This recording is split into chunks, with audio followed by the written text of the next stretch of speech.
Acetate जो है ना वो 19 में स्टडी किया गया है टू एसिटिक एसिड की वजह से अगेंस्ट सोडियम हाइड्रोक्साइड के अगेंस्ट में। ये जो बोल रखा है ना स्टार्टिंग में जो लाइन दी हुई है उसका कोई मीनिंग नहीं है एक्चुअली में, जेन्युइनली मैं आपको बोलूं, बस आपको कंफ्यूज करने के लिए दिया हुआ है। मेन पॉइंट तो आप इस रिएक्शन में ये देख सकते हैं कि यहाँ पर दो रिएक्टेंट है जो कि रेट इक्वेशन में हमें नजर आ रहे हैं। See that rate is equal to दिया हुआ है K dash CH3 COO CH3 and H2O। Tell me, ये दिया हुआ है बच्चों, है ना? अब पता है क्वेश्चन क्या कह रहा है? क्वेश्चन आपको ये कह रहा है, क्वेश्चन की लैंग्वेज मैं थोड़ा सा क्लियर कर देती हूँ आपको। मिथाइल एसिटिक एसिड, यही है मिथाइल एसिटिक एसिड है जिसको टाइट्रेट कर रहे हैं। टाइट्रेशन आप सबने करी है ना टाइट्रेशंस ब्यूरेट से हम लोग। Methyl acetic acid, this is you can say acetate also. Methyl acetate, methyl acetic acid titration कर रहे हैं हम लोग एक्वस सॉल्यूशन में, इसको हमने लिया है एंड इसने लिबरेट किया एसिटिक एसिड अगेंस्ट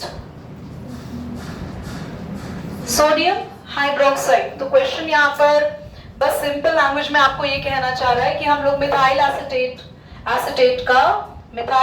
एसिटेट का एक्वस सॉल्यूशन ले रहे हैं एज अ रिएक्टेंट। तो रिएक्टेंट में हमने दो चीजें ली है, मिथाइल एसिटेट और वाटर, और इसका टाइट्रेशन करने जा रहे हैं। तो बाकी भैया सोडियम हाइड्रोक्साइड या जो भी कोई एसिटिक एसिड वगैरह लेगा उसका आपको कोई काम नहीं है। क्वेश्चन के रिएक्शन का भी आपको कोई लेना देना नहीं है। क्वेश्चन बस सिंपल लैंग्वेज में ये चाह रहा है आप लोगों से कि प्रूव करो कि ये जो पूरी की पूरी टाइट्रेशन हो रही है ना, ये सीरो फर्स्ट ऑर्डर में हो रही है। पर पहले तो सीरो फर्स्ट ऑर्डर समझते हैं क्या है। सीरो फर्स्ट ऑर्डर ये है कि जिसमें रेट इक्वेशन देखने पर ऐसा लगता है कि हमारी रिएक्शन सेकेंड ऑर्डर की है, पर जब हम उसको सॉल्व करते हैं और उसके बाकी की चीजों को देखते हैं तो हमें रियलाइज होता है कि भैया देख तो सेकंड ऑर्डर की रही है बट है ये फर्स्ट ऑर्डर की। तो most of the first order reactions में जब वो अपीयरेंस में दूसरे किसी और हायर ऑर्डर्स की दिखती है तो उनको बोला जाता है सीडो फर्स्ट ऑर्डर रिएक्शन। मतलब फर्स्ट ऑर्डर है बट झूठी है, किसी और की तरह दिख रही है। Is that clear? यहाँ पे कैसे पता चल रहा है सेकंड ऑर्डर की तरह दिख रही है? बिकॉज दो रिएक्शंस है। Is that clear everybody? सबसे पहले प्रूव कैसे करें कि ये फर्स्ट ऑर्डर की रिएक्शन है। तो आपको यहाँ पे एक टेबल दी हुई है टाइम की और कॉन्सेंट्रेशन की। बोलना भावना बच्चा। 0.8500, हाँ 0.8004, 0.7538। ठीक है, बाकी का आगे का आप लोग लिख लेना, इससे मेरे को उसकी जरूरत नहीं है। सबसे पहले हम एक काम करेंगे, K1 निकालेंगे at t is equal to 30 पे निकालते हैं हम लोग। ये 30 पे क्यों निकाल रहे हो? क्योंकि 0 मिनट पे तो कोई रिएक्शन हो ही नहीं होगी, ये तो इनिशियल कंसंट्रेशन है। ये क्या हो गई है? फाइनल। आपको K1 निकालना है, फॉर्मूला होगा 2 पॉइंट, भैया इसको उठा लो जाके ना, किडनैप कर लो उसको। 2.303 अपॉन में t log इनिशियल कंसंट्रेशन क्या है?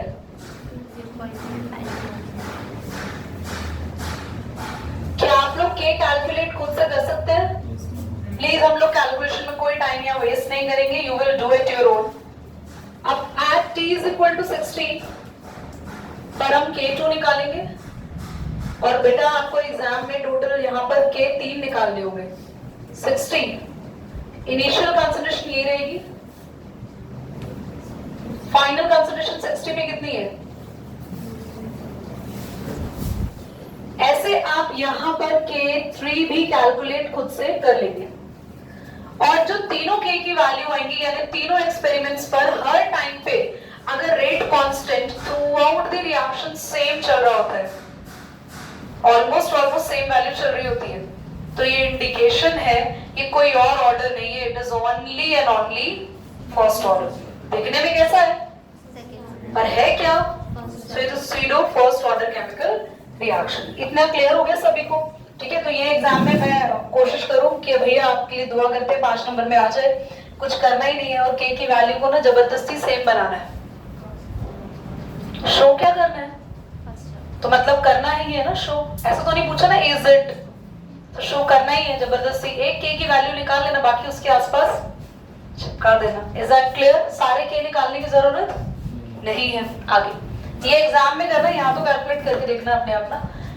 लास्ट में हमें बोला रेट इज इक्वल टू के डैश H2O। ये बड़ी हैरानी सी लगी आप लोगों को देख के, मुझे तो खैर क्वेश्चन हर बार ही कराते हैं हम लोग। यार ये के डैश कैसे निकालेंगे? ये के डैश वही तो हो गया, के तो हो गया। बोलो बच्चों, क्या ये के डैश के नहीं हुआ अपना? बोलो हाँ या ना? क्योंकि ये के क्या है? व्हाट इज दिस के? Rate constant. And what is this के बेटा? तो ये के डैश क्यों और ये के क्यों? बहुत ध्यान से सुनना। What now I am going to tell you is, क्योंकि ये पूरी रिएक्शन एक्चुअली में किस ऑर्डर की है?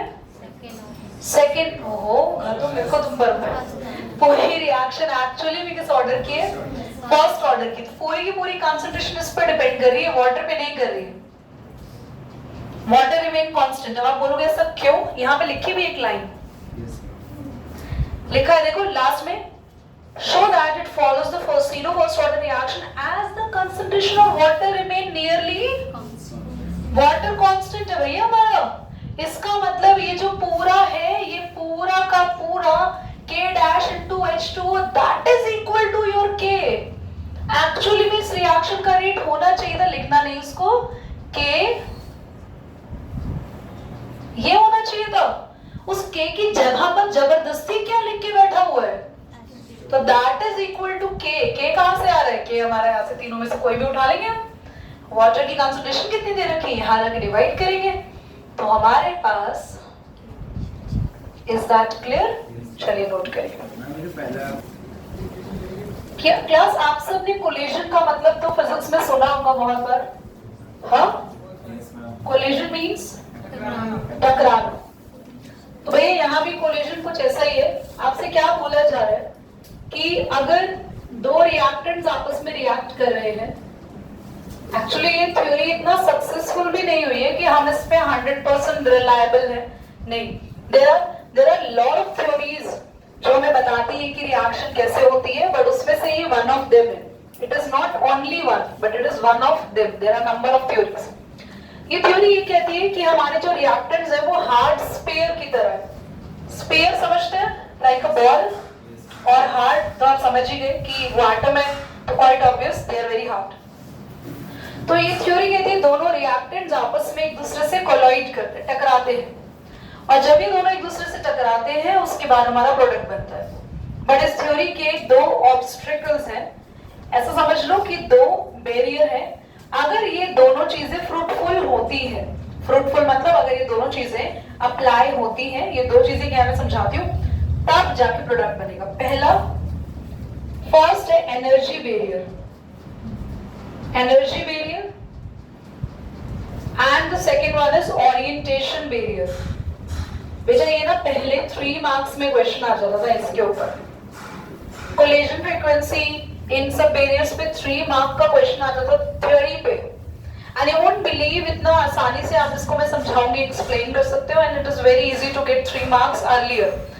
बहुत टाइम से नहीं आया तो हो सकता है तुम्हारे चांस पे कुछ असर्शन रीजन या कुछ कोई क्वेश्चन पूछ ले। आपके पास सबसे पहले क्या होगा, okay there are number of spheres of A and there are number of spheres of B. सबसे पहले क्या होगा, ये दोनों एक दूसरे से टकराएंगे मॉलिक्यूल्स, और इनका आपस में टकराना और इनमें कितने नंबर ऑफ कोलिजन होते हैं उसको बोलते हैं इनकी कोलिजन फ्रीक्वेंसी। कोलिजन फ्रीक्वेंसी, इनके बीच में कितने नंबर ऑफ कोलिजन्स हुए। अब जितनी इनकी कोलिजन फ्रीक्वेंसी हुई उसमें से जो कोलिजन है वो तब होंगे जब पहला मतलब क्या है, एनर्जी बैरियर नहीं होगा। भैया आपके एटम्स हैं, आपस में कंबाइन करने के लिए उनके पास एनर्जी ही नहीं है, तो कोलॉइड कैसे करेंगे?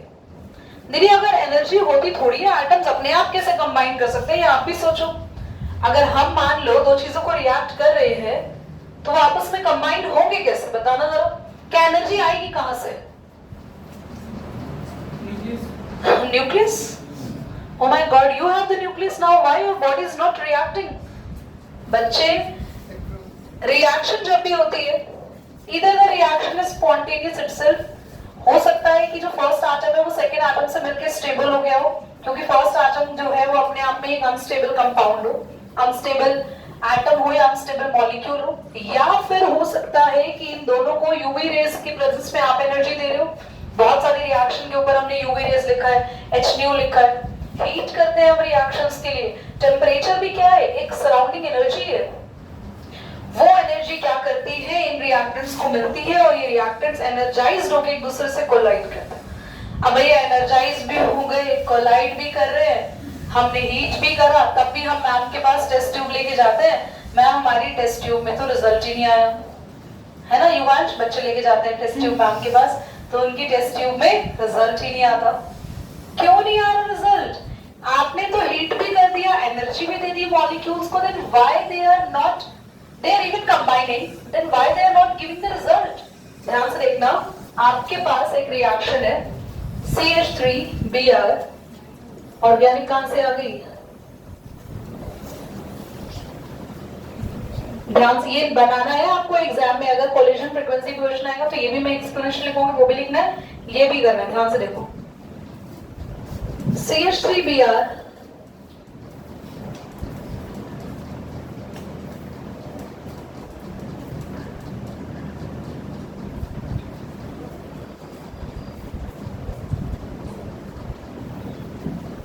बेटा आप मुझे बताना किस केस में आपको लग रहा है कि ओरिएंटेशन सही है,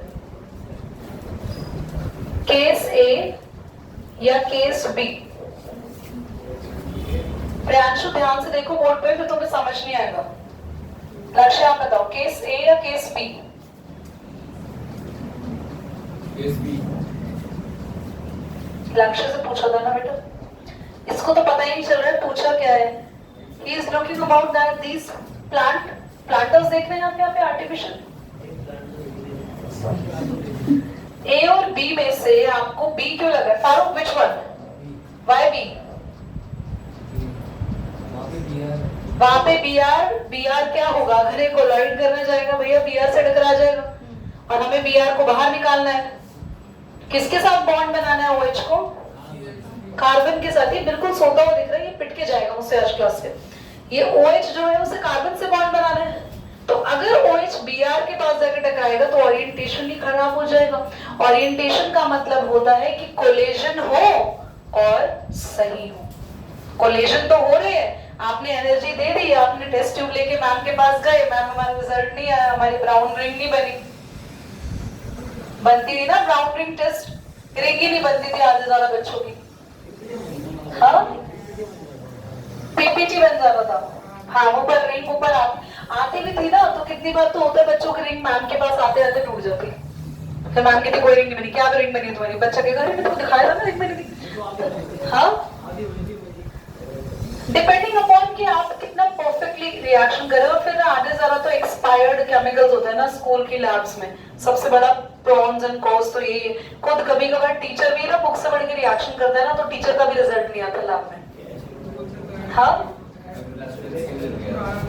हाँ तो ये पुराना है। चलो समझ आ गया आप सभी को? हमने क्या क्या पढ़ा कोलिजन थ्योरी में कि ये जो हमारे रिएक्टेंट है वो हार्ड स्फीयर की तरह एक्ट करते हैं। They have to collide to each other. Once they collide to each other, they have to face two barriers. First is the energy barrier. They must have a sufficient energy to get collide and to form the bond with each other. And secondly, if they fulfill the need of their energy and they are even colliding to each other, but their orientation is wrong, definitely they will not going to get their product easily. Are you getting? Pause कर दीजिए और देखिए। बच्चों बहुत बहुत ध्यान से सुनना। 1 मार्क में MCQ आ सकता है, बिकॉज पेपर को ये लोग थोड़ा कॉम्पिटेंसी बेस्ड बना रहे हैं, तो बहुत सारे PYQ जो है ना वो रिपीट होने के चांसेस ना कम रहेंगे इस बार। They are targeting to make new questions from the new concepts. So this is the new concept. So मैंने इस पर कभी क्वेश्चन नहीं देखा, तो maybe it can be there in your competitive exam, maybe it can be there in your final exams. बहुत ध्यान से सुनना। हमने ये पढ़ा कि अगर हमारे रिएक्शन में जो मॉलिक्यूल्स है उनके पास सफिशिएंट एनर्जी होगी, वो आपस में सही से कोलाइड करेंगे, तो क्या होगा? प्रोडक्ट बनेगा। ये पढ़ा हमने। और हमने पढ़ा जितने सारे नंबर ऑफ कोलिजन्स हो रहे हैं हम उनको बोलते हैं उनकी कोलिजन फ्रीक्वेंसी। कोलिजन फ्रीक्वेंसी मतलब कितने सारे कोलिजन्स हुए, वो किससे रिप्रेजेंट करते हैं, Z से।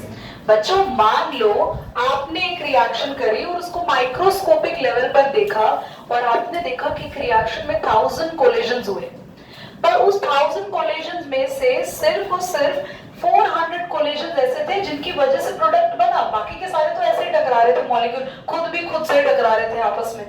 मतलब A और B आपस में रिएक्ट कर रहे हैं तो भैया A के मॉलिक्यूल A से ही टकरा रहे हैं, उनको पता ही नहीं है कहाँ जाना है। So what I am saying is F का मतलब होता है फ्रैक्शन ऑफ इफेक्टिव कोलिजन, मतलब टोटल कोलिजन्स का मतलब क्या है, Z, और Z में से वो फ्रैक्शन जो इफेक्टिव हो रहा है, वो कोलिजन जो सही तरीके से हो रहा है। एक सिंपल सी बात बताओ, मैं ये बोल रही हूँ कि क्लास में 3/4 बच्चे ऐसे हैं, 3/4 स्टूडेंट ऐसे हैं जो बहुत बढ़िया पढ़ते हैं, तो जो बहुत बढ़िया पढ़ते हैं उनके नंबर कैसे निकालोगे, तो total number of class multiply by 3/4, यही तो कर रहे हैं, total number of collision multiply वो फ्रैक्शन ऑफ कोलिजन जो कैसे हैं, तो उनको मल्टीप्लाई करके हम क्या निकाल सकते हैं, रिएक्शन का। मिलेंगे नेक्स्ट क्लास में, बाय बाय।